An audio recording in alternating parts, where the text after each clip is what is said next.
Dasha, not the result you were expecting today, but could you please explain your experience here at Roland-Garros this year, and what positives you take from this? Well, I think, as always, could be better, could be worse. So, I mean, at the end, I won two matches. Today, the match, the score of the first set wasn't good, but I think in general wasn't as bad as the scoreline of the first set shows. But overall, I'm not just talking about this week, but last couple of weeks were very positive. So for me, that's very important. And yeah, I'm only taking positives out of the clay court season. Thank you. Questions, please? Dash, what happened in that first set? Were you just not comfortable at the beginning with the court or the play or yourself? Or can you explain? Well, honestly, it wasn't much about me as well, but she played really, really well, honestly. I couldn't answer back. Let's say she was, playing very aggressive, making a lot of winners, putting a lot of pressure. Plus, we didn't have a rhythm at all. So I basically didn't have many shots, to get into the match. She was playing very good. And yeah, the second set was much better, I would say, from the beginning. I a little bit got the idea what's going on, how her ball is coming to me, because her ball is also very uncomfortable. It's very fast. In these fast conditions, it's bouncing very fast to you. And to control this ball, it's not easy. So yeah, in the first set it was more difficult. But I think second set was way better.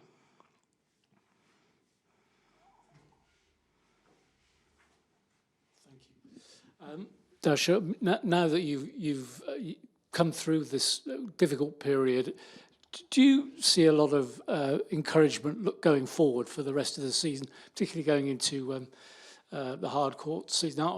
Not on the grass. Grass court, yeah. Is that your forte, would you say?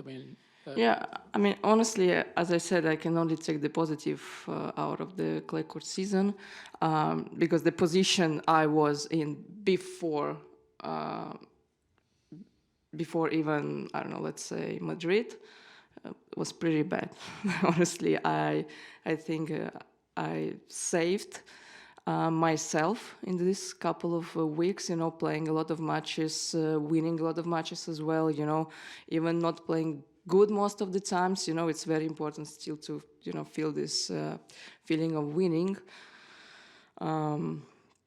Plus, winning a couple of matches on the Grand Slam gives you another boost of energy. So yeah, now I'll get a couple of days off and, get back to work and preparing for grass, starting in Hertogenbosch. Last year you were the last Australian standing, and you are again this year. I don't, probably doesn't mean very much to you, but it's... well, so good to start the last, huh? You're standing the last as well.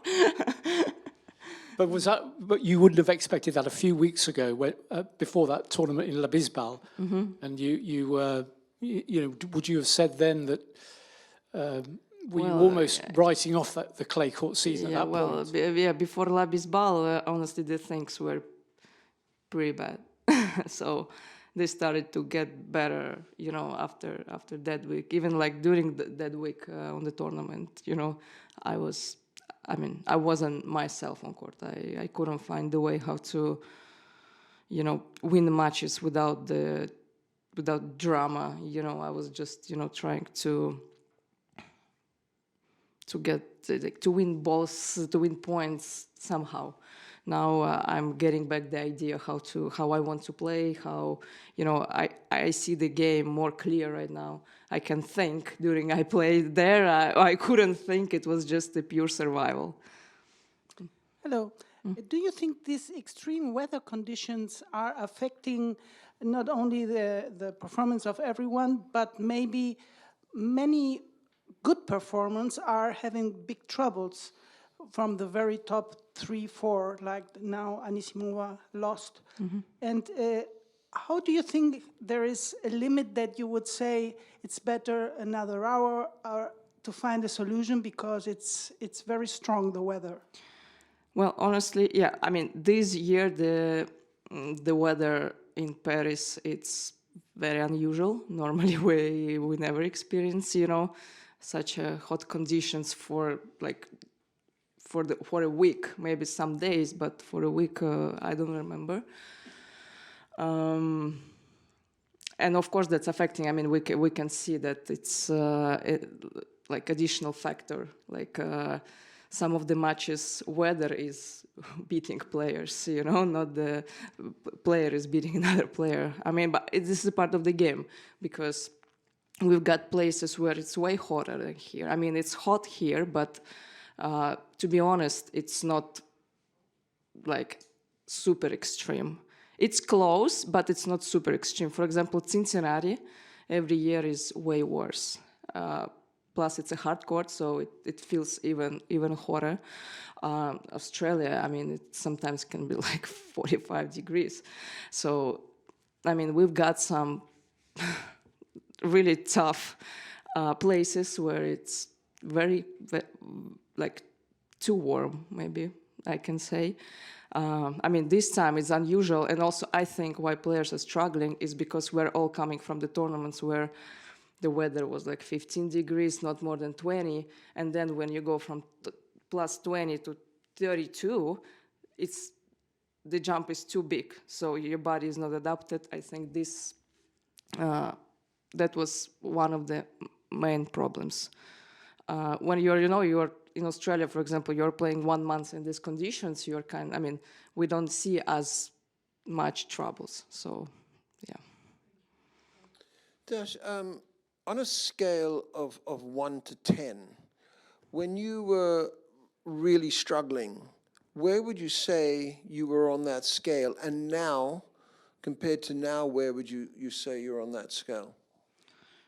I was before on 2, where one is I want to kill myself. I was on 2. Now I would say I'm somewhere, I'm not talking about like game-wise, where it's like also difficult to judge. I would say more about like how I feel about myself being on court. I would say it's between 6 and 7. Depends on the day, but it's more stable, way more stable now. I need to add more matches, more wins, feeling that I'm the one who is like, most of the times, in charge of the game, or like, yeah, this is like really small details. I would say like the base, I don't want to, I want to touch the wood. I don't want to say like it's there, but I feel way better than I felt a couple of months ago. And just on the point you were talking about, the weather and the conditions and the heat, etc. And your points are valid, going from a cooler situation coming in over here compared to Australia for the full month. But do you feel the tours, the majors, or maybe need to look at the whole heat rule aspect, because generally things are warming? Mm-hmm. You've got the situation in Australia where the roof can be closed. Should that have happened over here as well? Do you think there needs to be a complete relook at the whole heat rule? Honestly, it's, in the perfect world, yes. But honestly, I don't know how we can apply this to the slams, because, it's Australian Open, we have 3 courts with the roofs. And let's say it's 40 degrees, like they closing the roof, but others, are they stopping to play? And then they continue when? I've been to this situation, for example. It was, at the beginning, they stopped the matches because it was impossible to play because of the heat. And then it was raining 2 days straight after that. And so they could only play on these 3 courts, where basically only top players are able to play. So all other draw has to stay like 2 days indoor waiting for the matches to resume. So some of the players were already in the 3rd round, where like most of the draw didn't even pass the 1st round. I mean, that's also unfair. To be honest, I don't have a solution. I mean, unfortunately, because tennis is mostly an outdoor sport. So all our facilities are built outdoors. We've got maybe a couple of courts with a roof, but at the end of the day, I mean, it's just a couple of courts. And if you're playing the first week of a slam, I mean, most of the matches are on outside courts. I mean, honestly, I have no idea how we can. I saw Novak was talking about, for example, to go over like midnight sometimes, you know, to continue matches like at the night, but I don't know if it's like also a good solution. Me, honestly, I don't have a solution. It's a very difficult topic. Yes, it's impossible to play in those conditions, but then if we don't play, what? I mean, let's say the weather like this is going to stay for 2 weeks. Are we not playing at all? I mean, I don't have a solution. I don't know. Sorry, just to go back, some of us don't see all that often. At the end of last year, clearly you had this tough time, and you said, you know, you're close to breaking point and what have you. Now, never mind the form on court, but off court, is everything hunky-dory? Do you feel happier now, much happier than you did back in the end of last year? Of course, incredible. So good. Of course, cannot complain, honestly. As I was saying always, like, the only problems comes from the on-court stuff, you know. I mean, I want it to stay this way, honestly, but yeah. When I'm not playing tennis, I'm super happy person, honestly. When I don't have to think about tennis, I'm so fun. but as soon as I'm stepping on court, this is where the tough part comes. I mean, I've got my dreams, you know, my goals, which I want to achieve, and when it's not going as I want, I'm getting disappointed. You know, it's pressure and everything. That's normal. I just watched Rafa's documentary. I mean, he was struggling as well, having 24 Grand Slams. 22 Grand Slams. So it's, we're all facing, you know, some type of the tough moments. So, I mean, that's okay, I think. But a few weeks ago, you were at your lowest ranking for 11 years. You're shooting back up again. It looks as though things are picking up. Well, I hope so. So let's see. Honestly, I'm just a little bit changed my perspective. You know, a lot of things changed in my life in the last 2 years. So I needed to fix that as well.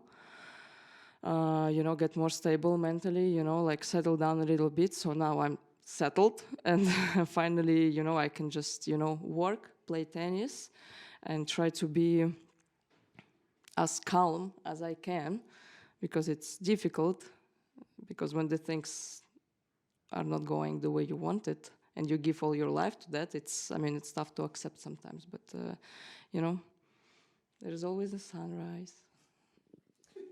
Thank you. Thank you.